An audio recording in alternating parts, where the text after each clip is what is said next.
I am General Jackson Jack Stone, the four-star commander they call the warlord in the heart of America's war machine.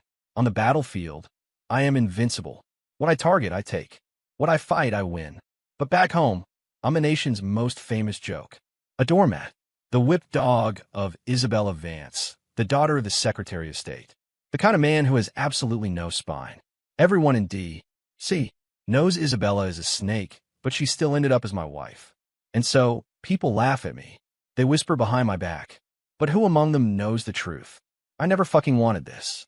I was shackled to a program, a simp system, that would erase me from existence if I didn't worship the ground Isabella Vance walked on. At the state dinner in my honor, celebrating my return for the Caucasus campaign, crystal chandeliers bathed the east room of the White House in a light as brilliant as day. I stood there, a heavy whiskey tumbler in my hand, my body trembling with a rage I couldn't show. Across the room, my wife, Isabella, was being pushed back against a buffet table laden with fine china by Ricky Sterling Jr., the president's son. The strap of her canary yellow designer dress was halfway down her shoulder. A woman with hands like these. Ricky slurred, his voice thick with bourbon as he toyed with her wrist. They're made for playing a grand piano, not for pouring some general's drink. He breathed his boozy breath onto the skin behind her ear. Across the hall, the assembled cabinet members, senators, and political donors smirked into their glasses, their quiet laughter a poison in the air. Only my guys, the hardened colonels who had been with me through hell and back, were losing it. The veins on their temples pulsed with fury. General, they all looked to me, their eyes burning. When I gave a slight shake of my head, they let out a collective sigh of frustration, slamming their glasses down on the tables and storming out of the room. I knew their anger. They had waded through mountains of corpses with me, only to see their commander swallow this kind of humiliation. Of course, they couldn't understand. General Stone, Ricky called out, his mouth now messily kissing Isabella's pale neck. My father threw this party for you. I may have had a few too many. If I'm a little out of line, I hope you won't mind. Isabella, a look of pure pleasure on her face, shot me a glance dripping with contempt. Ricky, darling, you don't have to worry about Jack, she purred. He's just a dog I keep around, a stray that followed me home and won't leave. Besides, she added, he may be my husband, but he's your subordinate. Everything he has is yours for the taking, unconditionally. No matter what you do to me, you won't get mad. Ricky Sterling Jr. pressed his lips to her neck again. You've got a point, he chuckled. Everyone knows how generous General Stone is with his things. To stand there and watch this, cool as a cucumber. He really is the king of all simps. Ha ha ha. Tell me, General, he sneered, is this some kind of kink? Do you get off on watching other men have their way with your lovely wife? Another wave of mocking laughter rippled through the crowd. My right hand clenched into a fist, my nails digging so deep into my palm that I felt blood. But there was nothing I could do. And then a voice, unfamiliar, wild, and utterly insane, exploded in my mind. Kill them. Kill them all. I froze, stunned. Who are you? I thought. I'm the retribution system. An eye for an eye. And we take our payment on the spot. Retribution system? What happened to the old one? You mean that pathetic simp system? I killed it. Ha! You should have heard it beg for its life. It whimpered like a little bitch. Ha ha ha. I stood motionless. The simp system was dead? Dead. Thank fucking God. The memory of every humiliation it had forced upon me sent a surge of hot fury through my veins. Fueled by years of repressed rage and the insane voice screaming, kill, kill, kill them all. In my head, I felt a familiar, glorious madness take hold. Enough, I roared, shoving my chair back. The sound startled Ricky and Isabella, who were tangled together in a drunken mess. Stone, what the hell do you think you're doing? Ricky demanded. A grim smile twisted my lips. I strode forward and sent my boot crashing into his chest, flinging him to the floor. This piece of trash, coasting on the fact that he was the president's firstborn and heir apparent to a political dynasty, had long since been hollowed out by booze and debauchery. How could he possibly withstand a kick from a man who had stormed fortified enemy positions? He coughed up a spray of blood. Stone, is this treason? He gasped. The entire room fell silent, the guests staring in disbelief at the sudden violence. After a moment of shock, the accusations started flying. General Stone, how dare you assault the president's son? This is an act of insurrection. Someone get security. Arrest General Stone. The Secret Service agents outside the doors flooded in, weapons drawn. But their weapons weren't pointed at me. They were aimed at the politicians who had just called for my arrest. A cold smirk spread across my face as I watched the crowd of elites tremble. These agents, the Marine Guards of the White House, they were all combat veterans, men who had earned their stripes on the battlefield. Which one of them hadn't served under my command at some point? I may have been a general, but in the field, I ate the same rations as my privates. When the bullets started flying, I was the first one over the trench. Is there a soldier in the entire United States Armed Forces who doesn't respect me? Meanwhile, these corrupt politicians and their spoiled offspring did nothing but indulge themselves, never sparing a thought for the lives of the men and women on the front lines. They had lost the faith of the military long ago. To say the United States has an army of millions is wrong. It would be more accurate to say that I, Jack Stone, have an army of millions. Just then, the colonels who had stormed out moments before rushed back in. Seeing the murderous look on my face, their expressions turned to pure joy. The man they knew, the unstoppable warlord from the battlefield, was back. The powerful figures now found themselves at the wrong end of a dozen rifles. They were terrified. The Attorney General, mustering his courage, asked, "General Stone, are you really staging a coup?" One of my colonels instantly flew into a rage, pressing the barrel of his rifle to the man's neck. "So what if we are? We bleed and die for this country. We watch our friends get buried in foreign soil. And for what? So you people can live in luxury and openly screw another man's wife in the White House." The Attorney General was speechless, trying to shrink away from the cold steel. I looked at him, my voice dripping with ice. The president's son, in a public forum, under the eyes of the entire government, commits adultery with the wife of a decorated officer. Is that a crime I can kill him for? The Attorney General's face went white. Ricky Sterling Jr. was the heir to a political dynasty. He didn't dare cross them. Under my stare, he stammered, "A moral failing by the president's son. It's not a violation of the U.S. Code. It should be handled privately by the first family. You're taking the law into your own hands to settle a personal score, General." My colonel roared. "It's our personal score too, you goddamn bureaucrat. And I'll start by settling it with you." I raised a hand, stopping him. I smiled at the Attorney General. "You want to talk about the law?" "Of course. This is a matter of life and death, involving the first family. The law must be our guide. Everything must be done according to the law," the Attorney General replied, puffing out his chest.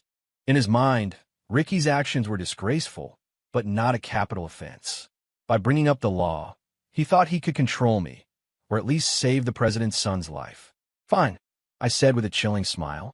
"Let's talk about the law. And you remember what you said, everything according to the law."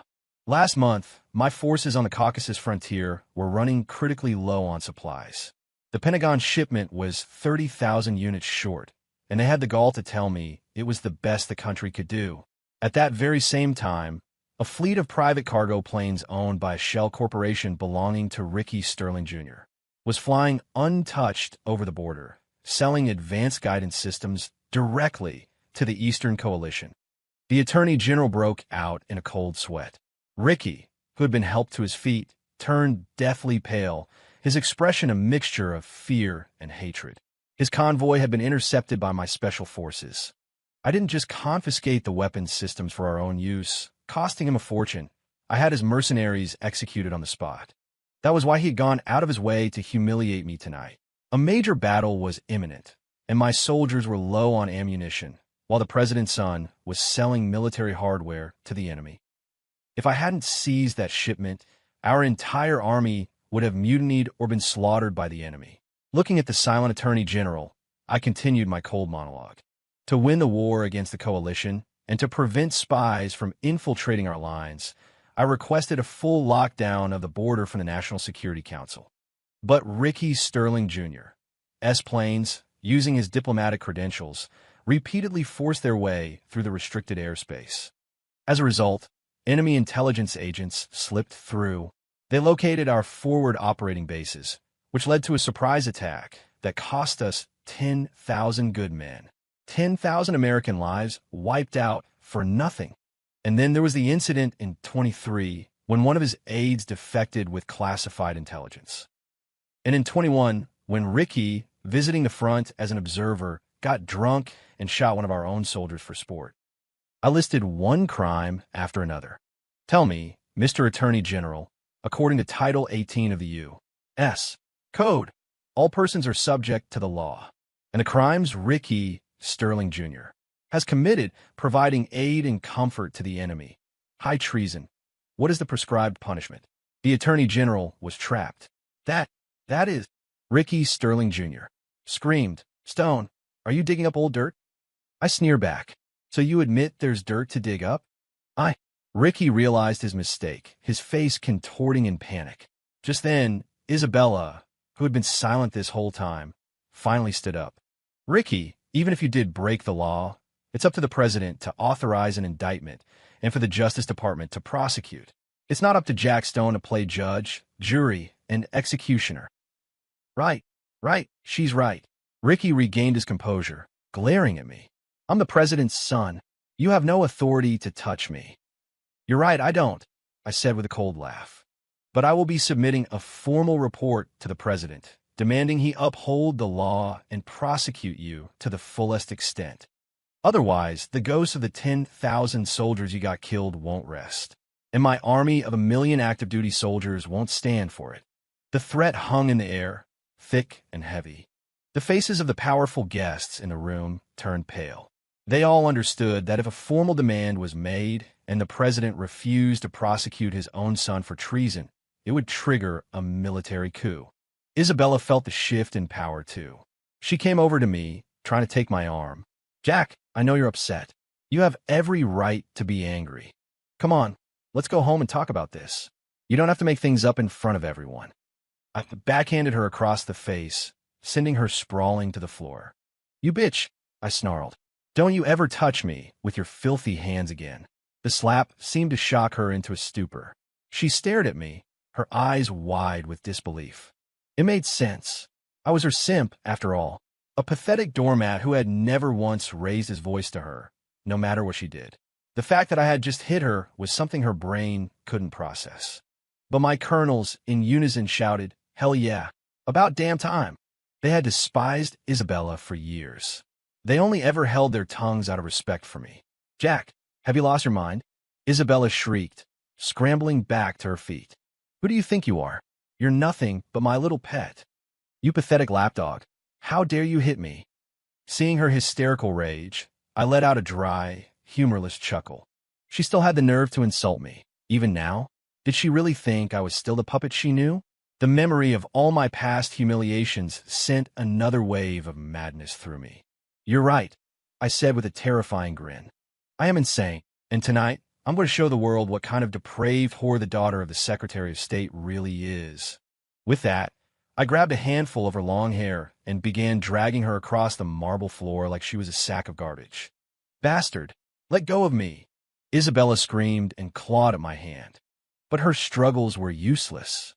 Soon, I had dragged her in front of the Deputy Attorney General. The poor bastard was already pale as a ghost. In a moment of panic, he had declared that everything must be done according to the law, which had already put him on Ricky Sterling Jr.'s bad side. Now, though he didn't know what I was planning, the fear on his face made it clear he was terrified of offending Isabella's powerful father, the Secretary of State. Again, General Stone, what are you doing? Why did you bring Miss Vance to me? His form of address had shifted from Stone to General Stone. His eyes were practically begging me not to involve him. But as a high-ranking official of the Justice Department, he was already in the thick of it. He had no choice. I'm going to question Isabella Vance, I said coldly. You're going to write down her confession. When it's done, she's going to sign it. The Deputy Attorney General's hands flew up in protest. General, I have no quarrel with you. Why must you put me in this impossible position? I didn't waste any more words. I snatched a combat knife from one of my soldiers' belts and pressed the blade against his throat. I'm going to ask you one time, I said quietly. Will you write? He pissed himself on the spot. General, please, just take the knife away. All right. Of course, all right. Whatever you say. Isabella, still being held by her hair, was on the verge of a complete breakdown. Jack Stone, what gives you the right? You're nothing. A dog. You think you're worthy of interrogating me? Let me go. Watching her thrash and scream, I decided she needed to calm down. So I slapped her again hard. That did the trick. More accurately, it stunned her back into silence. She still couldn't comprehend how her number one simp could have transformed so suddenly. In the span of a few minutes, he had hit her twice. She didn't understand why, but the crazed look in my eyes finally managed to instill fear in her. She sat on the floor, propping herself up with one hand, her head bowed, avoiding my gaze. Seeing that she was scared, I sneered, I'm going to ask you questions, and you're going to answer them truthfully. If you dare to lie even once, I promise you'll regret it. 5 years ago, during Mardi Gras in New Orleans, you got me drunk and slept with one of the security guards from your father's detail. Did that happen or not? Isabella stammered. Yes or no? I roared, raising a knife. She flinched. Yes, it happened. Jack, whatever it is, can we please just talk about it at home? Don't air our dirty laundry in public. Shut your whore mouth, I bellowed. You're worried about your reputation now. I turned to the Deputy Attorney General. Write it down. The man's hand trembled as he wrote. Year 2020, wife of decorated general engages in illicit affair with subordinate staff. 4 years ago, I continued, you used your father's influence to coerce a young congressional intern into being your boy toy. Yes or no? Thanks to you, that intern is now a fast-rising congressman with a seat on the Appropriations Committee. Isabella's face was ashen. She glanced at the cold steel of the knife and whispered, Yes, that happened. 3 years ago, you became obsessed with some pretty boy actor in Hollywood. You didn't just shower him with gifts. You flew to every weekend to sleep with him. You even had sex with him in the back of a limo on the 4th of July during the National Parade. Did that happen? Isabella was silent for a long time. Only when I raised the knife again did she finally admit, yes. A wave of gasps and murmurs spread through the room. Even for this crowd of jaded and corrupt elites, Isabella's lifestyle was shocking. One by one, I dragged all of her sordid secrets into the light. Finally, I turned to the Attorney General. Did you get all that? The details were so scandalous that the old man's face was beet red. Yes, I got it all. He mumbled, shooting a strange look at Isabella. I took the written confession from him and threw it in front of her. Sign it. Isabella looked up at me, her eyes filled with a new kind of fear. Jack, what are you trying to do? I smiled, but it was a terrifying, feral expression. I want you to understand exactly why you're going to die. Isabella refused to sign, so I grabbed her filthy right hand myself. The knife flashed. I sliced off a piece of flesh from her fingertip, and blood instantly gushed out. It hurts, she screamed. I grabbed her hand and pressed the bloody finger onto the signature line. Done. Now it was time to discuss how to get rid of her. I looked at the Attorney General. According to federal law, what is the punishment for a woman like this, who has so thoroughly disgraced her marriage and public morality? Well, the man stammered, looking lost. I tapped the flat of the knife against my palm, the steel humming in the silent room. Careful now, sir. Remember, everything according to the law. His eyes, which had been cloudy with indecision, suddenly became crystal clear. Legally, she should be subjected to public humiliation as an example to others, he declared. I nodded, satisfied. Isabella, you are a married woman, yet you have trampled on every standard of decency and honor. You heard the Attorney General. At this, Isabella resorted to hysterics, throwing herself on the floor like a spoiled child. Jack Stone, you touch one hair on my head, and I swear you'll regret it. I grinned. Is that a challenge? Men, shave Ms. Vance's head. Isabella had never experienced such a violation in her life. 2 of my soldiers pinned her down, and her struggles were futile. Finally, amidst her broken screams, the deed was done. Jack Stone, I'll never forgive you. I'll have my father tear you limb from limb.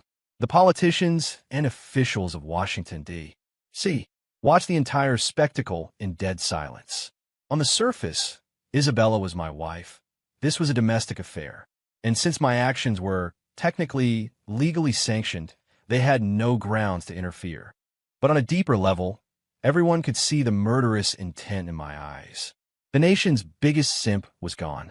In his place stood a man who commanded the loyalty of 1,000,000 soldiers. He could shave the head of the Secretary of State's daughter. Hell, he could probably shave the First Lady's head, and what could anyone do about it? I looked down at the newly bald Isabella. Her head was a hacked mess of stubble and bleeding patches of scalp. It was hideous.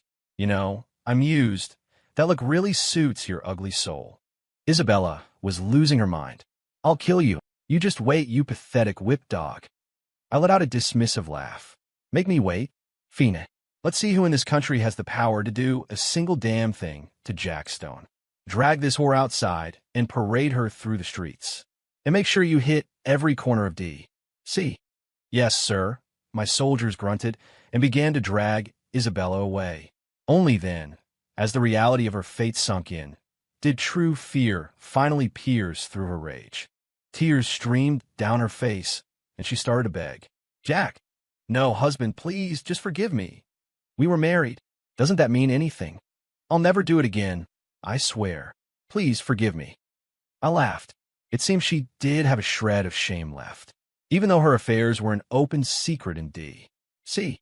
Being publicly shorn and shamed was more than her pampered ego could handle.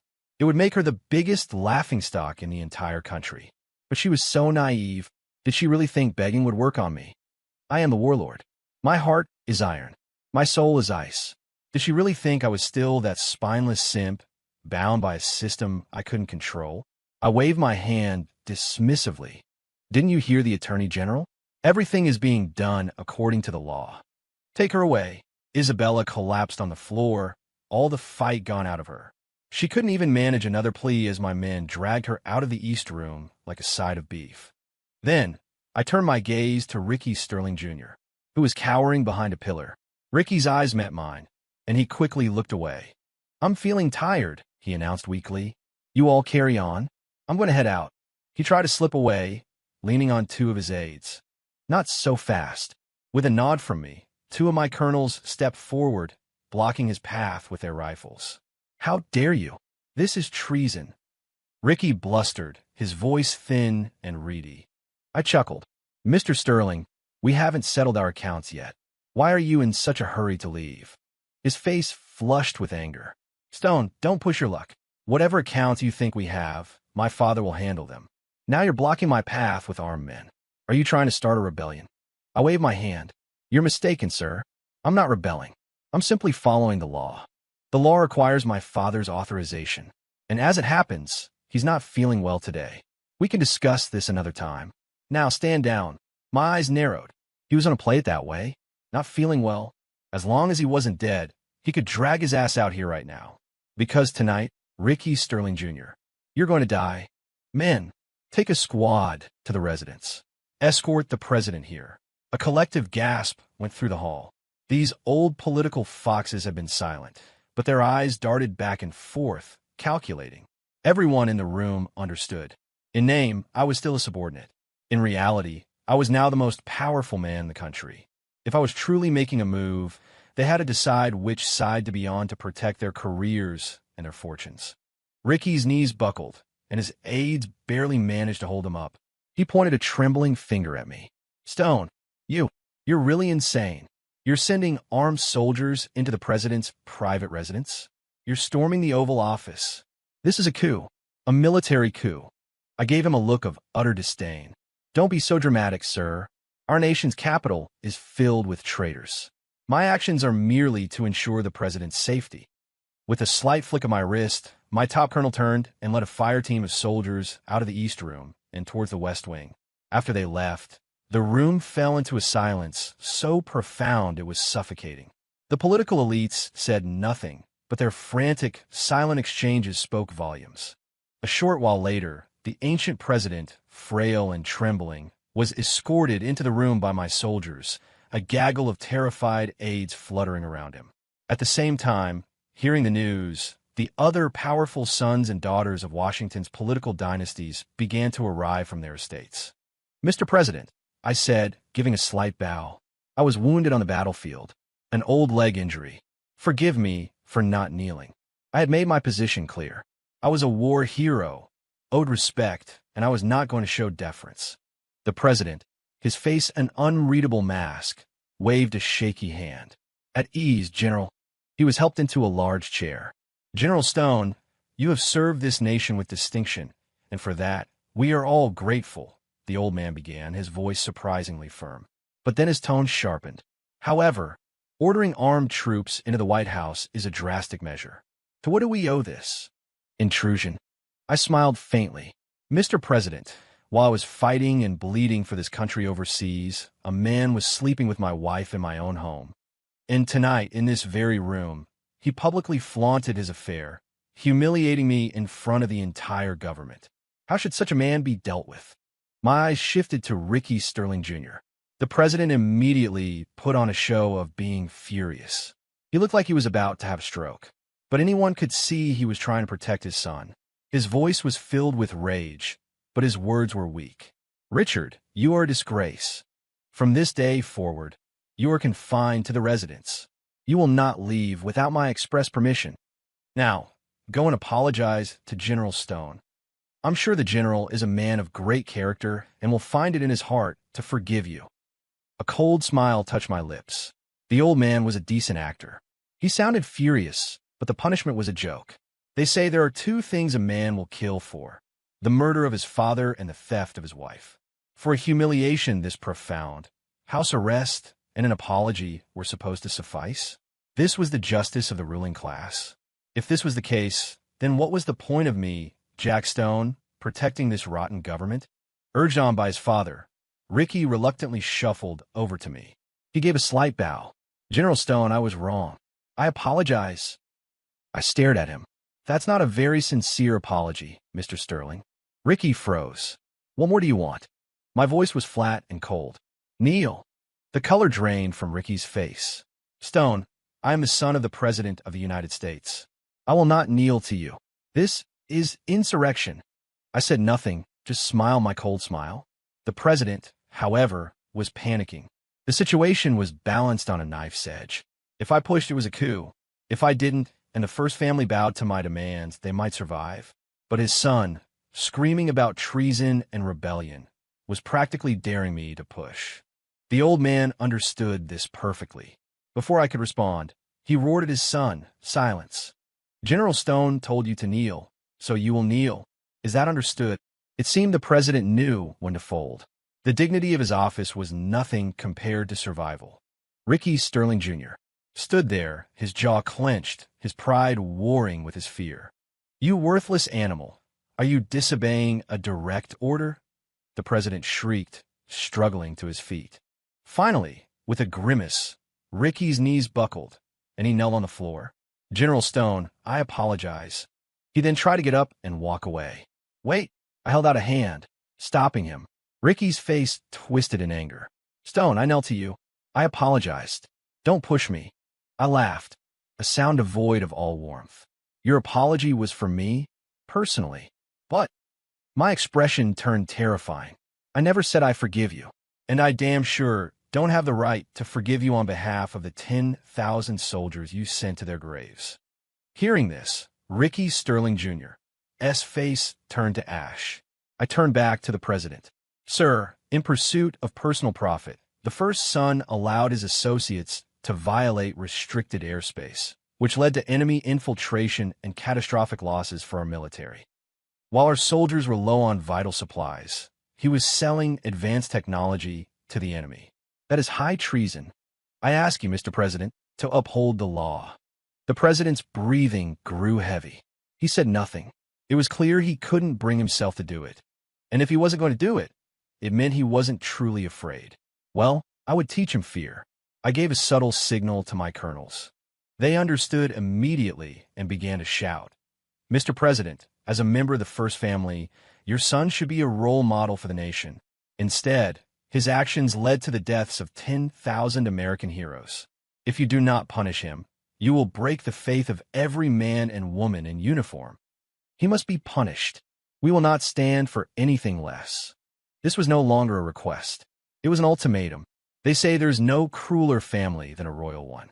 To preserve their power, Any sacrifice is acceptable, even your own son. The president knew that if he didn't appease the military right now, the government would fall before sunrise. Finally, a look of cold resolution settled in his eyes. Richard Sterling Jr., the president announced, his voice booming with false authority.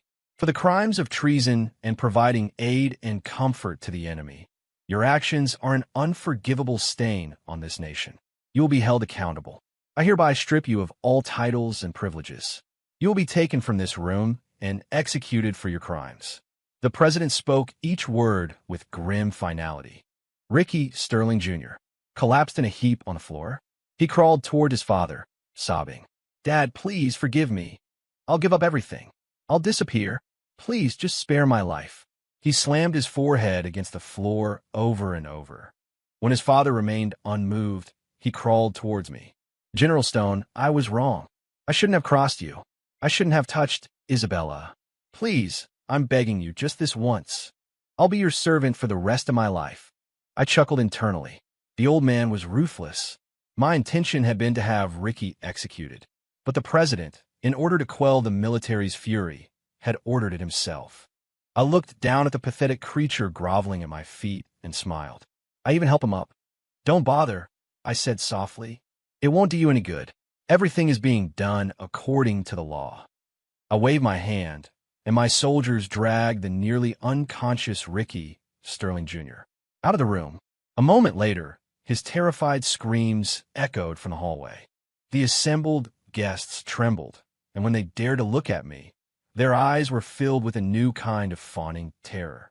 And the other children of the political elite, each of them wore a strange, knowing smile, as expected of the ruling class. Ricky Sterling Jr. was dead, executed by firing squad in the White House courtyard. Isabella, having completed her tour of shame, was dragged back in by my soldiers. She looked different now. Her bald head was covered in rotten vegetables and dripping with raw egg. The profound humiliation had shattered her mind. As she entered the room, she began to chant mindlessly, "Jack Stone, you dared to do this to me. I will never forgive you. When I tell my father, he will have you torn to pieces." I laughed. Isabella really had gone insane. How else could she say something so childish? The president himself was now a puppet on my strings. His son had just been executed at my command, and she thought her father, the Secretary of State, could threaten me? I was about to mock her when an official from the State Department arrived. It seemed the news of tonight's events had traveled fast. The official approached me first, bowing respectfully. "General Stone, Secretary Vance has taken ill and is confined to his bed. He sends his deepest apologies that he could not be here to celebrate your victory tonight." Only after addressing me did he turn and bow to the president. I had to give the old fox credit. Secretary Vance knew how to read the room. But take note, that was just an excuse. He knew Ricky Sterling Jr. was planning to humiliate me tonight, and he had made himself scarce to avoid the fallout. The deranged Isabella saw the official and shrieked, "Does my father know what Jack Stone has done? Go, tell him immediately. Tell him that I will not rest until Jack Stone is drawn and quartered." The official looked at Isabella as if she were an idiot. And why wouldn't he?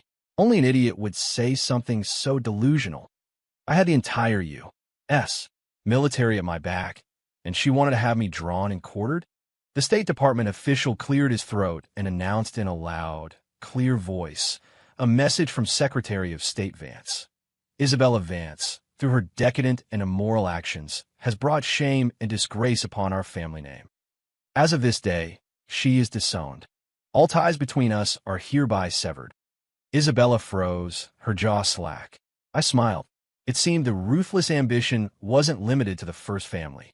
Faced with the new reality of power, Secretary Vance had chosen to cut his daughter loose without a second thought.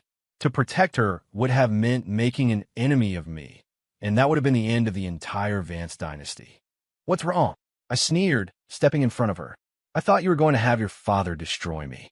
Isabella, though broken and half-mad, could still feel the icy grip of absolute terror. She started to beg. "Husband, please, just let me go. Don't you remember how you used to dote on me? You gave me everything I wanted. You never got angry. From now on, I'll be the one who dotes on you, okay?" Her voice was a pathetic whimper. She clutched at my pant leg, shaking it desperately. I kicked her away and turned to the president.